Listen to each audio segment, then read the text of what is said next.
ఏంటి ఆంధ్ర స్టైల్ ఆవకాయ పచ్చడి 60 సెకన్లో నేర్పించేస్తావా అనే కదా మీ డౌట్. టైటిల్ చూసి ఖచ్చితంగా నేర్పిస్తాను. చూపించినంత సింపుల్గా అయితే పచ్చడి అయిపోదు. Back and hand work compulsory చేయాలి. కానీ చాలా సింపుల్గా అర్థమయ్యేటట్టు చెప్పేస్తాను. ఇన్కేస్ ఎవరికైనా అర్థం కాకపోయినా ఫుల్ వీడియో ఉందండి, ఈ టైటిల్ మీద ట్రాక్ చేస్తాను. ఇంట్రెస్ట్ ఉన్న వాళ్ళు ఒకసారి వెళ్ళి చెక్అవుట్ చేసేయండి. ఆవకాయ పచ్చడికి నేను చెప్పినట్టుగా పొడిని ప్రిపేర్ చేసుకొని చేయండి. పచ్చడి నెక్స్ట్ లెవెల్ అనమాట. ముందుగా కారాన్ని తెచ్చుకొని, కారానికి ఎండుమిరపకాయలని తెచ్చుకొని మిక్సీ పట్టుకొని వాడుకోండి. కల్లుప్పుని దంచి సాల్ట్గా మార్చుకోండి. ఆవాలు మెంతులు డ్రై రోస్ట్ చేసేసుకొని పొడి కింద మార్చేసుకోండి.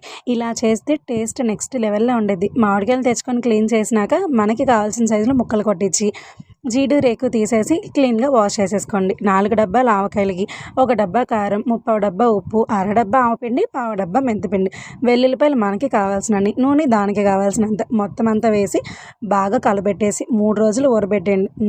ఇంకేంటి మన ఆంధ్ర స్టైల్ ఆవకాయ పచ్చడి రెడీ అయిపోయింది.